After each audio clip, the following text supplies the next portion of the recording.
soo dhawaada saaxiibayaal meel walba naga dhageysanaysaan waa barnaamijkeennii codka Oblas in baayo Soomaali alaaba podcast-gan waxaan kaga hadalnaa arrimaha ganacsiga khaasatan online-ka iyo faa'iidadiisa waa qaybtii 8aad ee season 2 waxaad ka heli kartaan wareysigan iyo wareysyadii hore kanaalka Maari Xuseen sidoo kale waxaad naga dhageysanaysaan adeega podcast-ga waxa ay la joogtaa caawa Ifraax Saudi Xasan oo kamid ah tiimka Oblas Global Ifraax waa qof aad u dadaal badan waxayna hogaaminaysaa tiim gaaraya ilaa 30,000 qof waxayna muddo kooban ku samaysay financial freedom online-ka dhexdiisa ayadoo ku mutaysatay kartideeda dheeraadka ay bixisay waxayna fursadan uga faa'iideysay 100 qof oo Soomaaliyeed oo aan anigu kamid ahay waan ku faraxsanahay in waqtigeeda qaaliga ay nasiiso inoogana faa'iideyso fursad ay haleeshay ugu horeyn ku soo dhawo walaashay codka Oblas in baayo Soomaali ما شاء الله آدي أنا كل سلام ولاشي ماريا حسين يدمان ولا لها كحرا كانلك ماريا حسين واندوهي معانتو ما شاء الله إفراح وانك جم هادعلنا مرلبات وقتك قالقة أو وقتك أدو عريري هاي إن النوصو ورطو ما دام أنا جاي تيمكو أنسيب وناقصن كو قرن إنه محرجيني إن دتك وشرح حديد واتوما إفراح سعود حسن أنا بقى عيقة ساشكتي وإفراح سعود حسن وحيابها دتك يقول عاديان وحكمده labada magac oo waaweyn ayaa sidata marka waxaan ku kaftamaa waxa labada magac ba anaa ka sii weyn subhanallah marka aniga waxaan ahay macaanto gabar Soomaaliyeed oo runtii wadankii hooyo 1991 dagaalada markay dhaceen anigoo yar waxaan ka soo tagnay Xamar Muqdisho waxaynu nimaanay Nairobi Kenya halkaas ayaynu dhowr sano degneen intii uu inoo socday sponsor aan ku nimaano Canada markaan Canada imaadayna runtii waxaan arkay in ay tahay muhiimad markuu qofka bini'aadanka ah Ilaahay subhanahu wa ta'ala meel uu gaarsiiyo ama uu wax barto in uu dadkiisa ku celiyo marka waxaan noqday markaan jaamacadda ka baxay oo aan bartay dhaqaalaha waxaan dawladda Canada ka shaqo ka bilaabay kadibna waxaan noqday waxay dhahaan community activist marka aniga waxaan ahay community activist oo isku bedeshay ganacsato ما شاء الله وحرشيني ضد بدن إني كبكتين إفراح واتوما ما دام موضوع إنكود هذا إنه ويهاي سيدا وقفة إذا سنكرتها أونلاين كما دام التكنولوجيا وحياة بدن ونوف دي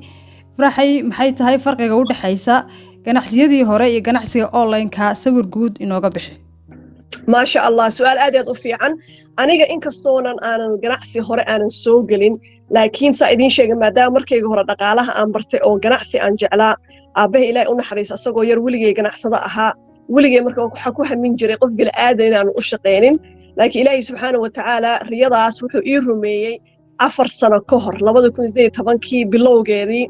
ayaa maalmaha kamid ah dukaan intaan gal anigoo marar raadinayo oo hooyo Soomaaliyeed oo Lusaare Saciid dukaan iska leedahay ayaan u galay anoo marar raadinayo markaas ii dhahday ma ogtahay abriiray waxa leeyahay ganacsi kale marka aniga online-ka waagaas ayaa ku baraarugay wax wara uma heenin subhanallah markaan iri muxuu yahay habaryaray ay dhahday gurigaaga adoo joogo ilaa 200 wadan ka ganacsanaysa caafimaad isqurxin daryeel xarago markaas waxa iri waaw anoo gurigayga jooga hadaa adduunka dhan ka ganacsan karo waa waxaan la maqal oo la arag marka taas macaanta ayaan ugu soo dhiirtay su'aashaada marka hadaan dib ugu noqdo oo ah maxay tahay farqiga u dhaxeeyo dadka ganacsatada ah dabarsaar oo kala dad soo soo qaato waxay haysataa waxa la yiraahdo traditional business waxa waaye wax kaaga baahan xarun xafiis dukaan oo kaaga baxayso kiro oo kaaga baxayso dadka shaqaalihii dabcan kaliya ma fadhin kartid shaqaalihii kira kaaga baxayso wixii aad gadayso lacag kaaga baxayso intaasoo wax ah online-ka marka wuxuu kaga duwan yahay number 1 waxa waaye inaadan u baahneen kharash weyn aad meel ku soo heshid aad ku furatid aadan u baahneen shaqaalo aadan u baahneen heblow kaliya uu yahay taleefankaagaas iyo wifi maantana qof waliba ayaa Facebook iyo Instagram iyo Snapchat ku jira marka hadaa intaas ku soo koobma aan su'aasha ugu horeyso waxa ugu weyn waa taasi inaadan kharash badan u baahneen heblow kan u baahneen ay tahay kaliya taleefan iyo wifi gaareen waqtigan aynu ku baraarugnay maadaama online-ku hore u jiray laakiin hadda run baa la fahmay faa'iidada weyn ee ku duugan online-ka maadaama company-ga Oblas Global uu kamid yahay kambaniyada caalamiga ee ku jira suuqa online-ka muxuu soo bandhigaa Oblas Global si guud aad iyo aad soo waxyaabuhu soo bandhiga waxa ugu horeeyo waxa la yiraahdo fashion oo runtii markii la fiiriyo ama moodo ay Soomaalida dhahaan moodo waxaana dhar ka ahayn inkastoo hadda maasha Allah ku faraxsanahay xijaabo aan soo wadno iyo shaatiyaasha ragga ay soo socdaan laakiin wax allaale waxa uu qof bil aadan ku xaragoonayo ayaynu haynaa hadday noqoto faraanti hadday noqoto saacad hadday noqoto boorso hadday noqoto kabo ilaa iyo suunki ayaynu haynaa madax iyo mijo qofka wuxuu ku xaragoon lahaa ayaynu haynaa maxay kaloo haynaa wax lagu magac daray safe home revolution oo ka mid tahay oo ka dhigan tahay badbaadada qoyska guriga maxaa loo yiri badbaadada qoyska guriga maanta macaanta sidaynu ognahay adduun weynaha waxaynu isticmaalno waxa waaye hadday noqoto daawo caday hadday noqoto shaambadii hadday noqoto kareemadii gebigood maxaa ku jiro hebelow chemical siiba hadda waddankeena hooyo waxaa lagu leeyahay gabar ma jirto midabkeedii quruxsanaa ilaahay subxaana wa tacaala siiyey haysato hadday jirtana aad iyo aad bay u yartahay marka innaga waxaynu soo saarnay wax dabiici ah oo haddana iskinkaagii ama korkaagii sida waagaa dhalatay haddaa fiirisa sawirradii waagaa dhalatay oo yareed oo ilmaha yar ahayd iyo maanta kulligeen wejigeenna waynu kala duwannaha sababta maxaa waaye qofka markuu weynaado maxaa har iyo habeen ku dhacaayo dabeel iyo dabcan nolosha maalinba nolosha lala daala dhacayo marka innaga waxaynu haynaa xaalad kastaa ku jirtid age kasta aad tahay da' kasta aad tahay aad isticmaali kartid kareemo oo runtii kuu soo celinaya midabkaaga quruxsanaa oo saliimka ahaa ilaahay subxaana wa tacaala kuu abuuray marka taasi kareemada maxaa kaloo haynaa goojo la dhaho fountain of life oo caafimaadka ah oo runtii aniga markaan soo galay 4 sano kahor kombanigeenna ayadoo markaas soo baxday wixii ugu horreeyey aniga iyo hooyaday macaan aynu isticmaalna ee ahayd oo aniga ka faa'iiday hadday noqoto samboor hadday noqoto calool istaag aan qabi jiray muddo badan iyo ironkayga hooyaday macaan ay ka faa'iiday kor xanuun badan ee haysatay muddo 15 sana salaada socodka istaaga wax walba dhibi jireen 3 cisho ay ku dareentay nafis 3 asbuucna intaba ilaahay wuu ka waday waana waxa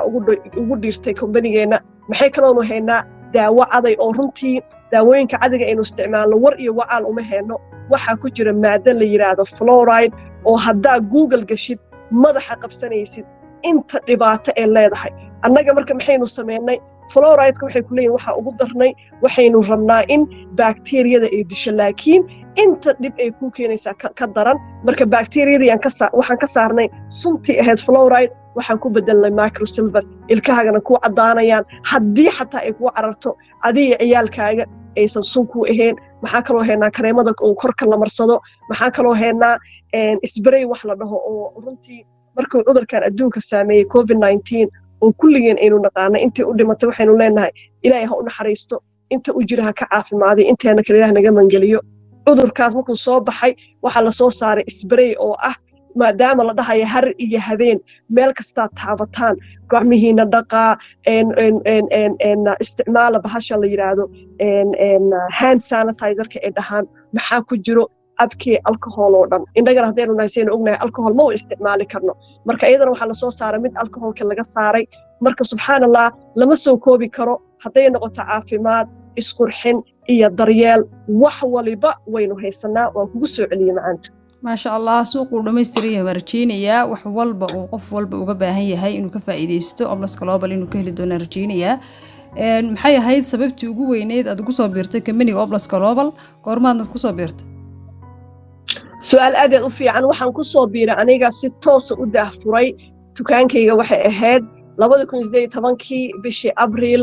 7 subxaanallah waxaan hadda ku jiraa 4 sano iyo 2 bilood sababtaan ku soo biiray waxa waaye sahday ka dhawaajiyay weligay waxaan aaminsanaa in aan noqdo ilaahay subxaanahu wa ta'aala adduunka inuu inoo keenay kaliya aysan ahayn innaga iyo waxaynu qabsanayno waxaan aaminsanaa inay tahay inaan dadka wax ku soo celiyo horey diinteena inoogu sheegtay yaa in kugu nabiga calayhi salaam wuxuu yidhi yaa in kugu fadli badan midka dadka wax ku soo celiya qofku dadka u samafala marka weligay taasaa aaminsanaa markaan jaamacadda ka baxay oo aan shaqo fiican dowladda Canada ka helay ayaan go'aansaday hadda alleele inaan ku soo celiyo dadkeennii marka waxaan u soo galay macaanta in aan communitygeenna aan 10 sano la shaqaynayo hadday noqoto dhalinyarada hadday noqoto haweenka iyo hadday noqoto gabdhaheenna 10 sano ilaahay dartii markii aan 10 sano ii dhamaatay waxaan ogaaday haddaan rabo inaan dhalay isbeddel dhab ah wax la taaban karo inaan dhaqaale abuuro si kasta u dadaalaysid si kasta u qalbi fiican tahay haddaadan dhaqaale gacanta ku haynin isbeddelkaa dhalaysa aad iyo aad u yaryahay taasaa marka igu dhalaysa waxaan idhi waaw 10 sano waxaan samaynayay haddii aan 10 jibaar ka samayn karo haddana maxaa lagu raacinaya subxaan allah 10 sano ilaahay dartii ayaan communitygan u gelinaya midaan adigoo ilaahay dartii oo la shaqaynaya haddana adigana waa faa'iidaysaa waa waxaaga wax lagugu dar marka taas ayaan ugu soo jiitay macaanta waxaan idhi waxaad u ordaysa marka hore waxayd isbeddel haddartaana waxaad heshay mid adduunka oo dhan aad gaarsiin karta aadan ku ekeen keliya Canada iyo magaaladan deganahay Ottawa waa fursad weyn runtii oo aad ku soo biirtay isla waqtiga aad ku jirtay Company Oblos Global waxaan ogahay kartidaada iyo dadaalkaad samaysay muddo kooban taasoo aad guulo badan ku samaysay internetka dhexdiisa ma noo sheegi kartaa waxyaabihii kuu fududeeyey inaad halkan timaado aad iyo aad runtii waxyaabaha ii fududeeyay kombanigeenna waxuu koobka ku qaaday koobka ayada oo suuqeenna oo dhan network marketing oo dhan dadka yaqaana ama MLM waxay ku leeyihiin waxa ugu weyn oo laga faa'iido ma aha lacagta kaliya waxa waaye personal development adiga shakhsiyan inaad kobcaysid waxyaabaha marka ooniga ilaahay subxaanahu wa tacaala ka sokow aan dhihi karo waa ii ogolaada guulaha aan gaaray waxa waaye in aan helay jaamacad bilaash ah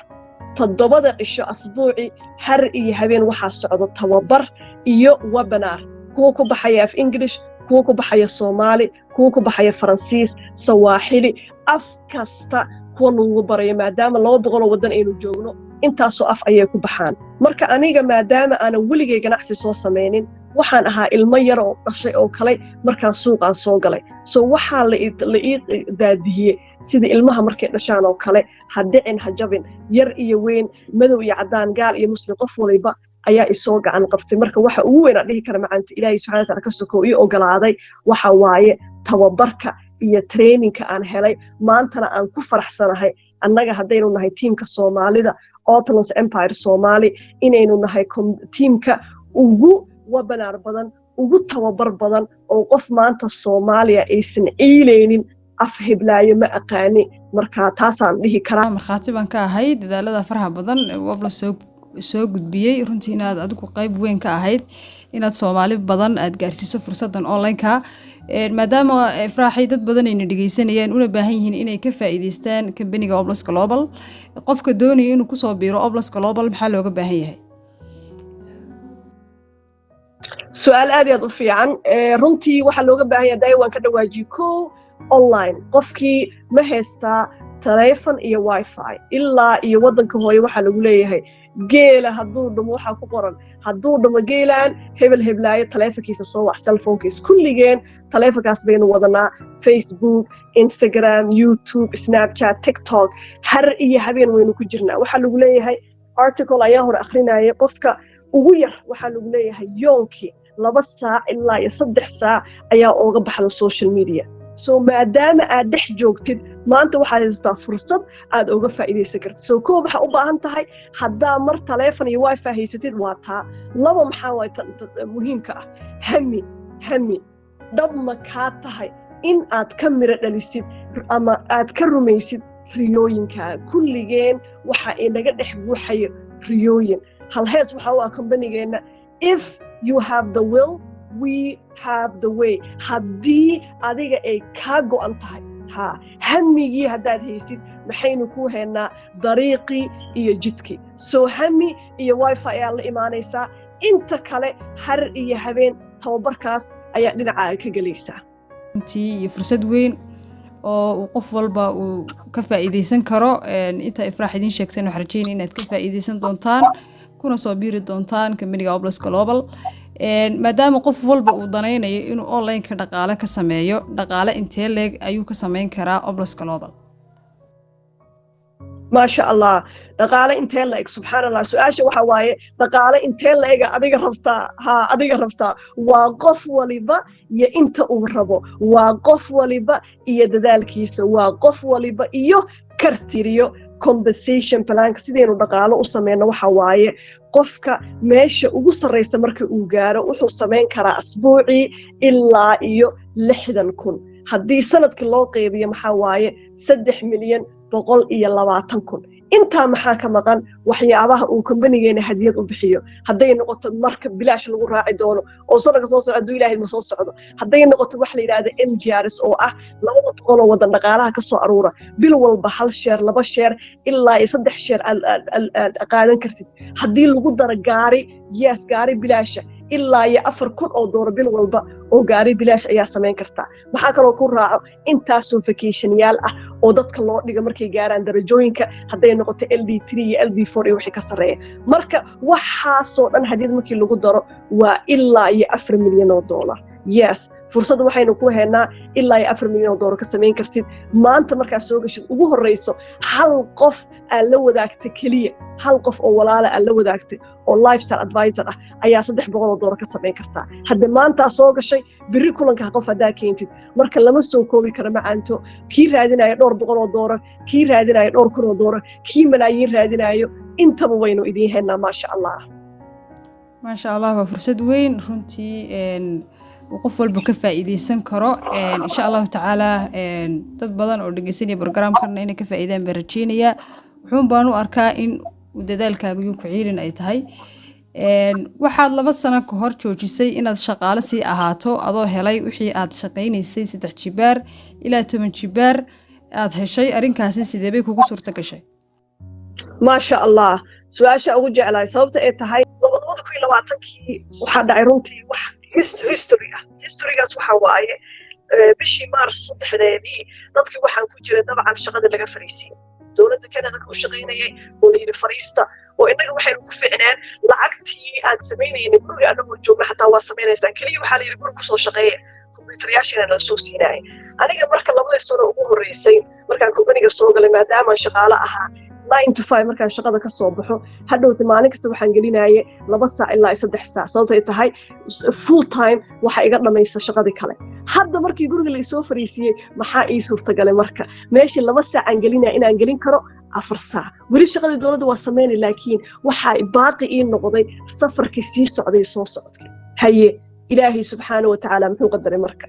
Maars 2020kii bishii June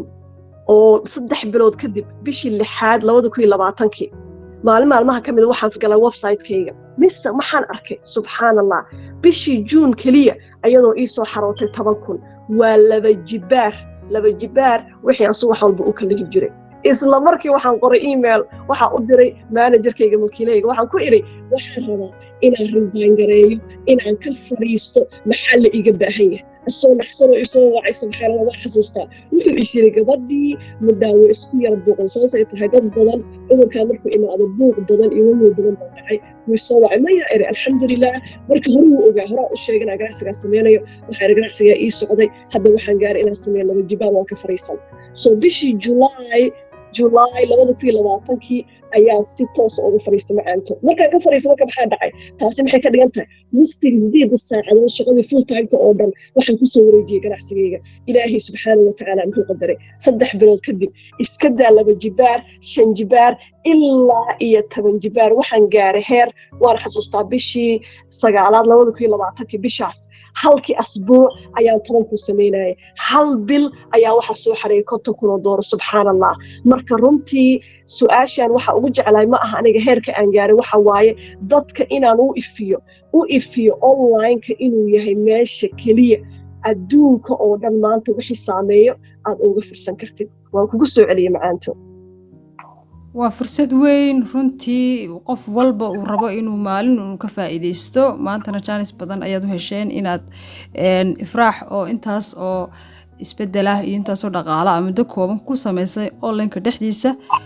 runtii inay idin bidhaamiso waxyaabo fara badan ayaan rajeynayaa kana faa'iideysan doontaan fursadda qaaliga muxuu yahay higsigaagu ifraaxay okay so higsigayga waxa waay maariyay mid aan runtii aad iyo aad loo soo koobi karo sababta ay tahay maadaama fursadeena saa idin sheegay ay tahay fursad aad iyo aad u ballaaran haddana ay tahay business without borders ganacsi aanan xuduud lahayn taasi maxay ka dhigan tahay qofka sida kaliya uu u soo taaban kara ilaa iyo meesha ugu sarreysa maxaa waaye in uu samaysto target hadaf aad iyo aad u dheer maalinta marka kompanigeena aan soo galay aanan arkay siday u samaysan tahay compensation plan sida dhaqaalaha looga sameeyo waxa waaye 70% faa'iidada soo aruurto waxaa la siiyaa dadka aniga oo kala ah dadka 2,000 walaalo Soomaaliyeed tiimkeena soo gaarayo 30 wadan dadka jooga oo tiimkeena ah oo insha Allah sanadkan kaliya in rajeynayna 10 wadan oo cusub inay nagu soo biiri doonto maadaama waadhow Malaysia intaan furnay Thailand haddana India iyo Indonesia iyo Mexico iyo intaas wadan Korea iyo aan soo wadna ma sha Allah adiga dadkaasoo dhan marka kumbanigeena dadkaasoo dhan ka shaqaysta 70% faa'iido soo aruurtay innagana loo qaybinaya haye hadda marka kumbanigeena wuxuu hiigsanayaa bilyankii intaasoo malaayiin hadda olol ku fadhinaa bilyankii haye xisaabta markii la sameeyo bilyan markuu ku dhufto halka maxaa ka soo baxay automatically hadduu ilaahay idmo ugu yaraan 700 oo milyaneer ah aniga marka maalinta